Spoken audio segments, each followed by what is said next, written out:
Are you ready to embark on a thrilling journey through the outer reaches of our solar system? Join us as we delve into the mysterious Kuiper Belt and the search for dwarf planets. From the stunning visuals of icy worlds to the groundbreaking discoveries about the formation of our solar system, this video will take you on an unforgettable adventure.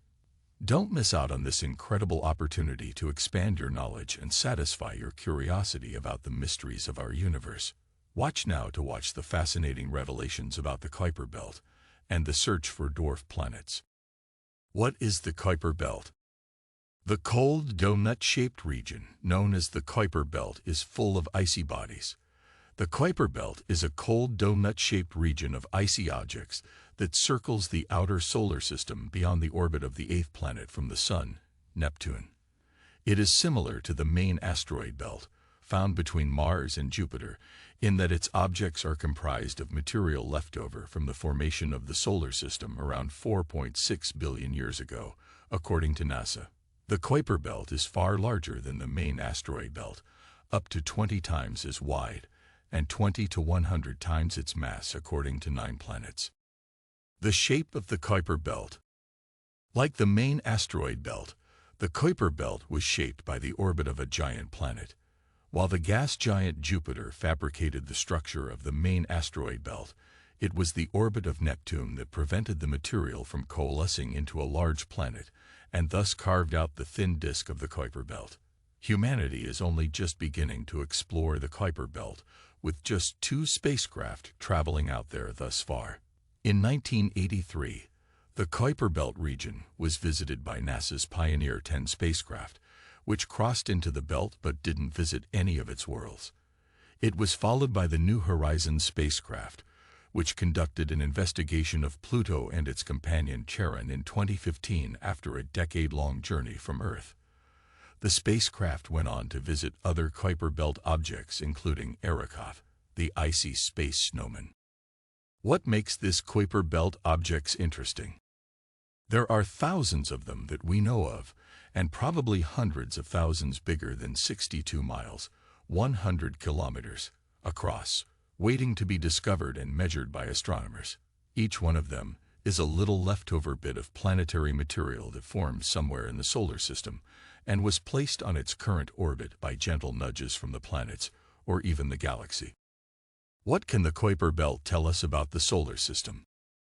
By carefully measuring the orbits and information about the composition, we can learn where everything in the solar system formed and how it may have been reorganized.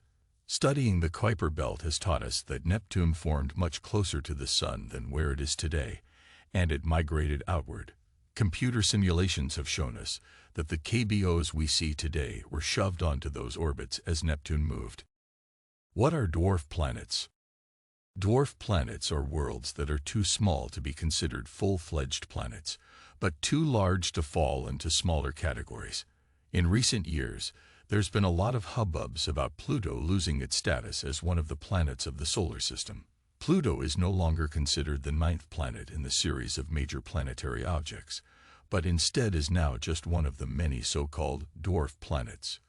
The debate started anew after the New Horizons mission passed by Pluto in 2015, revealing a world of surprising geological complexity. As of 2017, delegates from the mission are trying to get Pluto's planethood status back. The search for dwarf planets. The search for dwarf planets is a fascinating and ongoing endeavor in the field of astronomy. Since the discovery of Pluto in 1930, scientists have been on the hunt for more of these small, icy bodies that orbit beyond the orbit of Neptune. In 2006, the International Astronomical Union, IAU, officially classified Pluto as a dwarf planet, leading to renewed interest in the search for other similar objects. Starting in 1801, astronomers discovered Ceres and other bodies between Mars and Jupiter that for decades were considered to be planets.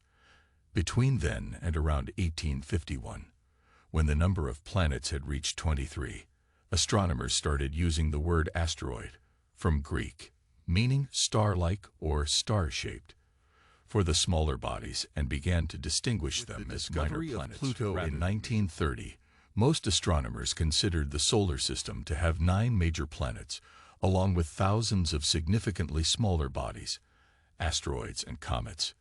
For almost 50 years, Pluto was thought to be larger than Mercury, but with the discovery in 1978 of Pluto's moon Charon, it became possible to measure Pluto's mass accurately and to determine that it was much smaller than initial estimates. It was rough 1/20th the mass of Mercury, which made Pluto by far the smallest planet, although it was still more than 10 times as massive as the largest object in the asteroid belt, Ceres. It had only 1/5 the mass of Earth's moon. Furthermore, having some unusual characteristics, such as large orbital eccentricity and a high orbital inclination, it became evident that it was a different kind of body from any of the other planets. In the 1990s, astronomers began to find objects in the same region of space as Pluto, now known as the Kuiper Belt, and some even farther away. Many of these shared several of Pluto's key orbital characteristics, and Pluto started being seen as the largest member of a new class of objects, the Plutinos. It became clear that either the larger of these bodies would also have to be classified as planets, or Pluto would have to be reclassified, much as Ceres had been reclassified after the discovery of additional asteroids. This led some astronomers to stop referring to Pluto as a planet. Several terms, including subplanet and planetoid, started to be used for the bodies now known as dwarf planets. Astronomers were also confident that more objects as large as Pluto would be discovered, and the number of planets would start growing quickly if Pluto were to remain classified as a planet. Eris, then known as 2000, and 3UB313, was discovered in January 2005. It was thought to be slightly larger than Pluto, and some reports informally referred to it as the 10th planet.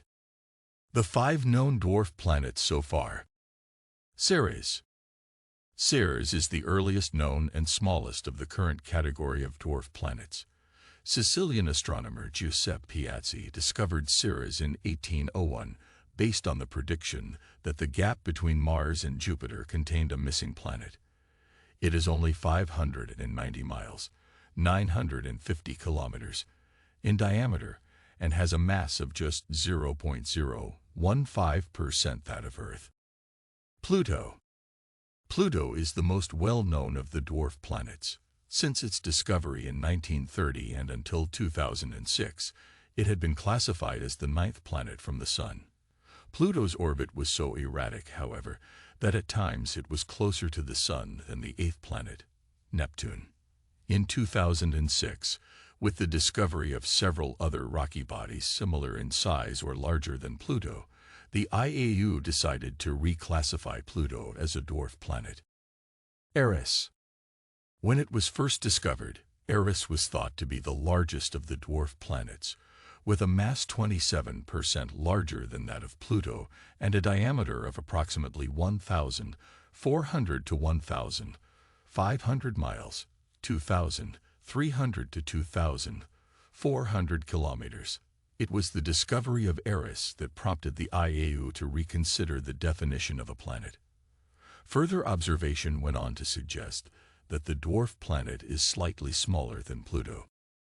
Haumea and Makemake. Haumea is unique because of its ellipsoid shape, only just meeting the hydrostatic equilibrium criteria for dwarf planet status. The elongated shape of the dwarf planet is due to its rapid rotational spin, not a lack of mass, which is about 1/3 that of Pluto. The cigar-shaped dwarf planet rotates on its axis every 4 hours, likely a result of a collision. The odd object also hosts a red spot and a layer of crystalline ice. Finally, Haumea is the only object in the Kuiper Belt other than Pluto known to host more than one moon. In conclusion, the Kuiper Belt and the search for dwarf planets have opened up a whole new world of discovery in our solar system. As we continue to study and explore this vast region of space, we are uncovering new clues and insights into the formation and evolution of our solar system.